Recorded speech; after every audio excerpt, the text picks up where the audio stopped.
Now let me show you a Texas classic. Small, armored, looks harmless, going about its business without a care in the world. Dangerous? No, just looks weird, that's all. But almost everything you know about this animal is either incomplete, distorted, or flat out made up. Does it curl into a ball? No. Can it deflect bullets? Kind of yes, and that's a much stranger story than you'd think. Does it spread leprosy? Technically possible, but hold off on the panic because it's nothing like what the media told you. And it gives birth to quadruplets every single time.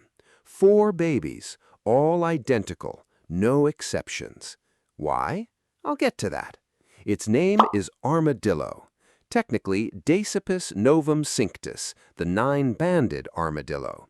Texas's most iconic, most misunderstood, and honestly, most underappreciated animal.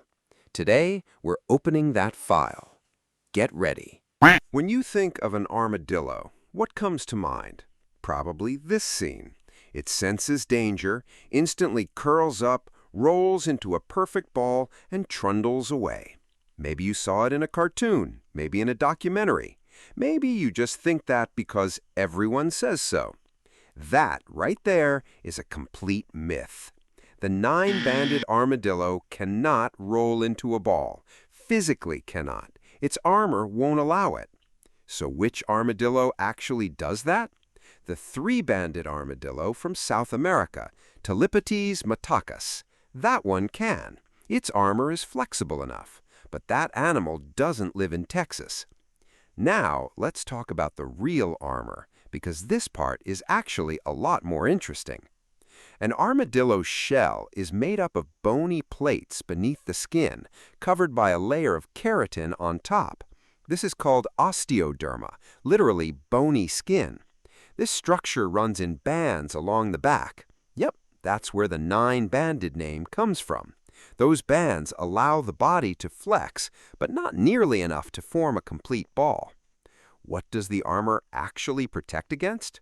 Thorny brush, sharp rocks, a certain amount of resistance against the teeth of smaller predators, but against a large predator? Sorry, it's not going to cut it. So what does it do instead? It runs. An armadillo's greatest defense mechanism isn't its armor, it's its speed. The moment it senses danger, it bolts straight into a deep burrow. Those powerful front claws can dig one out in a remarkably short time. It's also a surprisingly strong swimmer. It fills its stomach with air and floats right on the surface.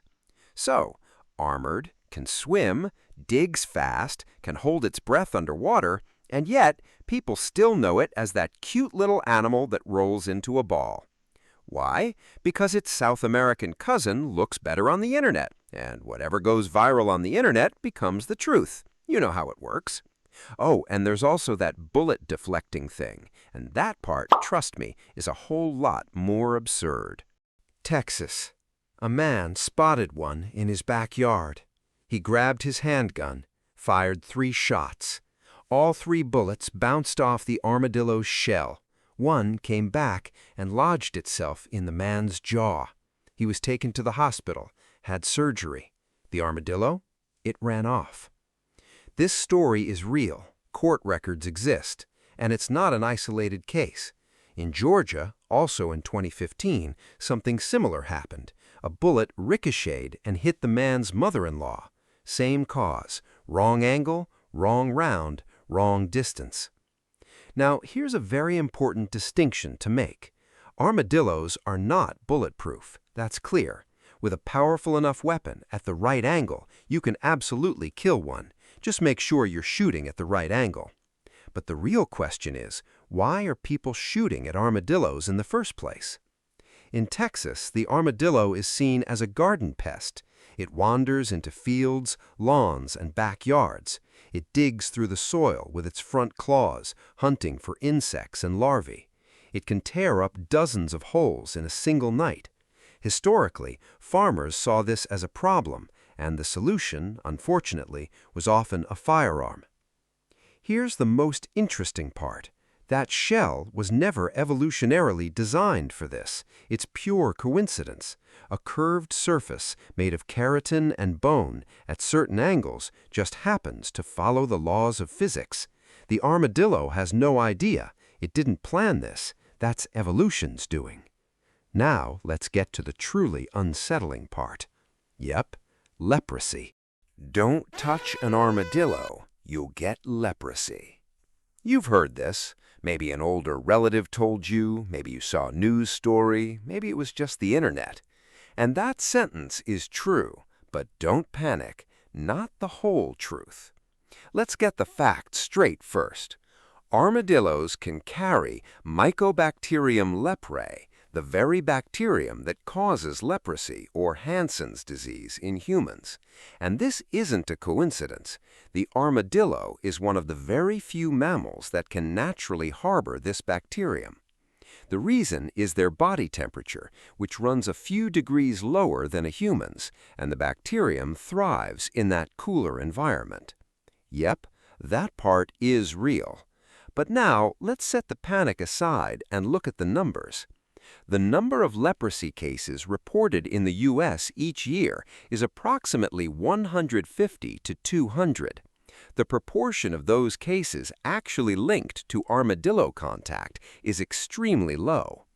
According to the World Health Organization, 95% of people exposed to the leprosy bacterium never get sick at all because their immune system neutralizes it. So what does it actually take to contract it? Prolonged, repeated contact, eating the animal's raw meat, which, to be clear, isn't exactly a Texas tradition, or direct contact through open wounds. You spotted an armadillo in your backyard, it looked at you, and then it ran off. That doesn't qualify. So why did this get so blown out of proportion? In 2011, a study published in the New England Journal of Medicine showed that certain leprosy cases in the southern U.S. genetically matched the bacterium found in armadillos. That was a real and significant scientific finding, but the media took it and turned it into "touch an armadillo, get leprosy." The distance between a scientific finding and a newspaper headline can sometimes be as wide as an ocean. Practical advice: if you find a dead or injured armadillo, don't handle it. Don't eat its raw meat, which, again, you weren't going to do. If you see one in your yard, keep your distance and let it move along, and wash your hands after working in the garden. That's it. But now we're getting to the part about this animal that genuinely makes you go, wow, because this is one of the best examples evolution has ever produced, and almost nobody knows about it.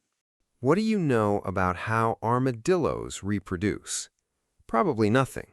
Nobody talked about it, nobody found it interesting. Yep, they made a mistake, because their system is unlike anything else out there. This animal gives birth to exactly 4 offspring every single time. 4. Always 4. Never more, never less. Just 4. And those 4 babies are complete copies of each other. They come from a single fertilized egg. The egg divides into 4, and 4 babies are born, identical to one another.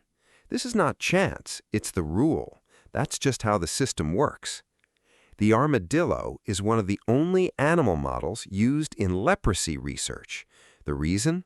It can carry the bacterium, and because of those identical quadruplets, researchers can run controlled experiments with 4 animals that share the exact same genetic makeup. Give one group a drug, leave the other untreated, compare the results. Some of the experiments that couldn't ethically be conducted on humans were carried out on armadillos for exactly this reason. So that garden pest is also a part of medical research history. Nobody talks about that. Another thing worth knowing, the armadillo isn't native to Texas. That sounds strange to say because this animal is so deeply woven into Texas culture. It's on t-shirts, in restaurant names. But the armadillo's history in Texas is much shorter than you'd think. It came from Mexico. Over the years, it slowly crept beyond its original range. Now it's in Kansas. It's in West Virginia. I'm not sure what goes through your head when you see one of these in your backyard, but maybe after watching this file, you'll see it a little differently. Respect to Texas's smallest armored resident. Love you all. See you next time.